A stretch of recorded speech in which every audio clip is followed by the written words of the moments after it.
إن وحلاكن كسلام يا دمان ومد الصوماليات. السلام عليكم ورحمة الله وبركاته. سلام كبعدي سلام عليكم وحان إن شوفنا حواله إن مجال العربي إن هل كان ضدك كو أصلا ودود واليين تيجي إن سلوك لا الكي يقرابدي أبهي دمان هل كان كو أصلي إن هل كان وحنو إمي معها إن مقال كان وحنو دبي معها إن يعني سوشيال ميديا وقدر ليه هاي لكن وجدت الواحد العبرة أما حديث كي إن رسولنا عليه الصلاة والسلام أو حبالها إن لبعضه إنه فريق أو لها حبالها مركه هروا إن كم ممنوعي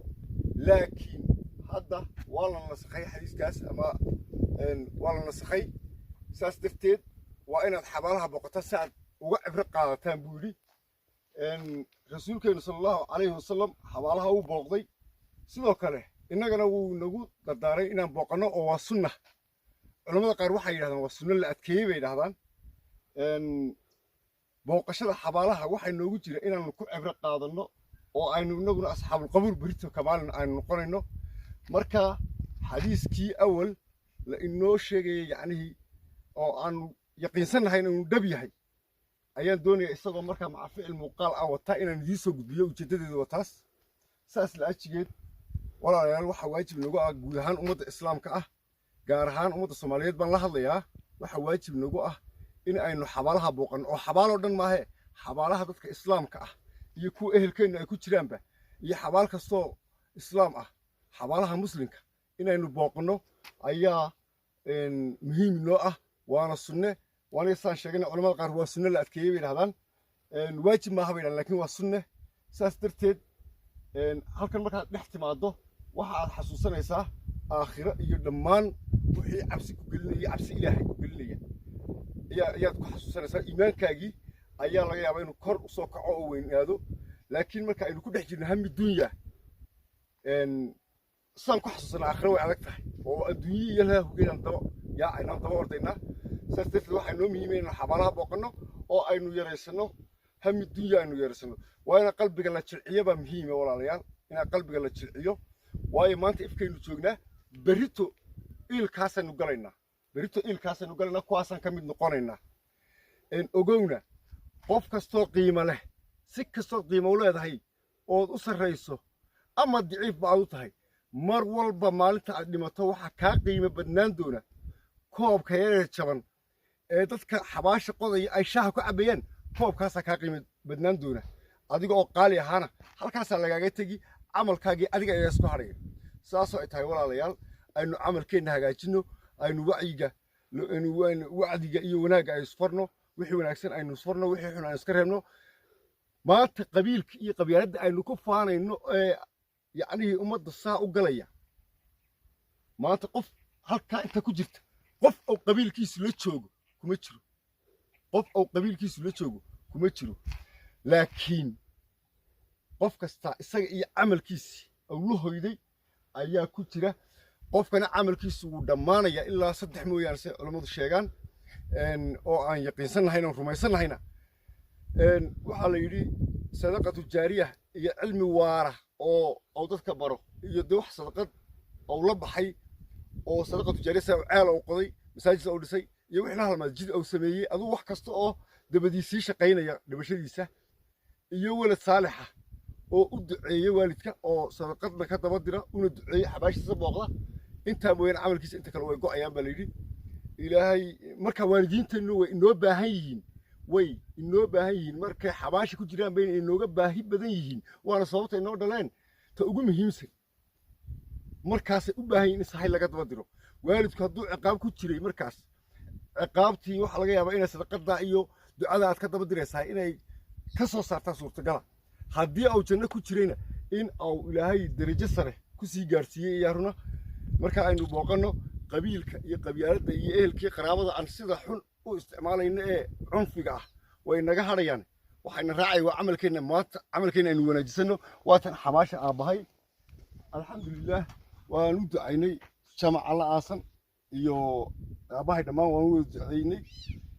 innagana berita ka maalin waxaan rajaynaynaa inaan ku andhallo inuu ilaahay kuwa wanaagsan oo inoo duceeya oo sadaqadii naga soo daba diray inuu naga yeelo marka walaalayaal sababta aan fiidiyoogan idin soo duubay ma aha fiidiyo inaan ku raadinayo ilaahay baa igu og ma aha maxay ahayday in aan baraha bulshada lacag baa laga sameeyaa baa la yidhahdaa anuu xataa lacag wallahi inaan uga jeedin laakiin ujeedkaygu waxa weeyaan in aan isxasuusino ilaahay oo aynu khaasatan aan idinku xasuusinayo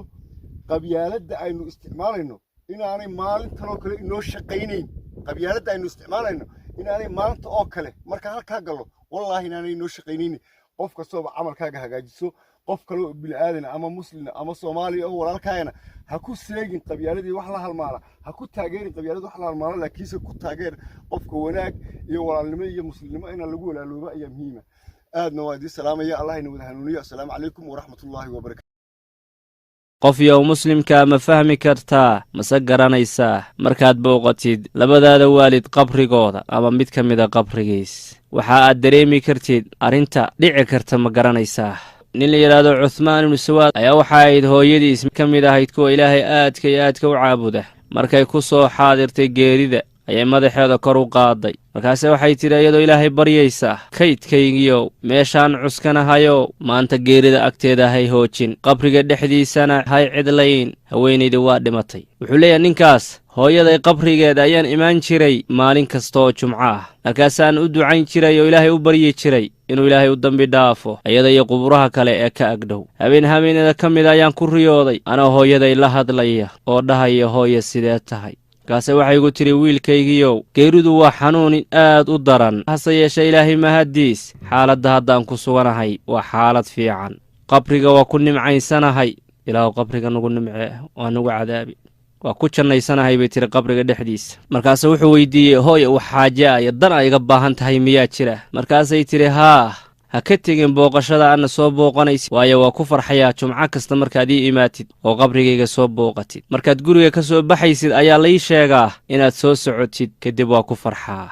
markaasaa waxaa laygu yidhaahdaa wakaa wiilkaadii waa soo socdaa adigu ku soo siyaaranayaa iyo qubuurta kaa agdhow hooyadaa dhimatay ama aabbahaa dhintay ama waalidkaadii kale ee dhintay qabrigooda markaad booqanaysid way ku dugaalsanayaan waana loo sheegaya u ducee ilaahay u bari sadaqa u bixi hooyadaa dhimatay aabbaha awowga ehelkaada iyo muslimiin dhammaan in la odhan jiray bashaar ibnu khaalib ayaa wuxuu yidhi waxaan riyo ku arkay raabicatalcadawiya haweenaydii la odhan jiray waana u ducayn jiray buu yidhi aad baan ugu ducayn jiray haweenaydaas habeenkii dambaan riyo ku arkay buu yidhi markaasa waxay ku tidhi yaa bashaar ducadaad ii ducaynaysid waxaa laygu beddelay hadiyooyin aad iyo aad u qaaliya nuur ah xariir ayaa laysiiyey bay tidhi markaasaa waxaan ku yidhi oo sidee arrintaa ku dhacday waxay tidhi waa ducada dadka noolnool ay u ducaynayaan dadkoodii dhintay ilaahay waa ajiibayaa ducadaasna waxaa loo beddelayaa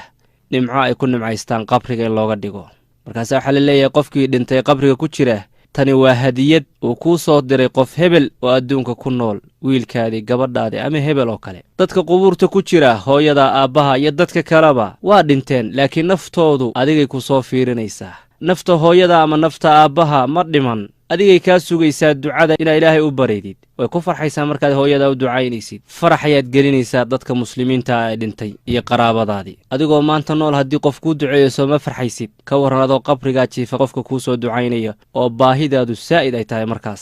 markaa ha hilmaamin qof yahow 2 daqiiqa iyo wax yarba inaad u ducaysid dadkii dhintay oo qaraabadaadu iyo hooyada ay aabbaha ugu horreeyaan soo celceli ducadan ilaahu ku shubdheh qubuurtooda dusheeda daruuraha raxmaddaada ugu ducee ha hilmaamin hooyada aabbaha waalidka muslimiinta soo booqa qubuurtooda hadday kuu suurtagel yihiin haddii kaleed meeshaad joogtid ducada uga soo dir waa loogu bishaaraynayaa jazaakumullahu khayran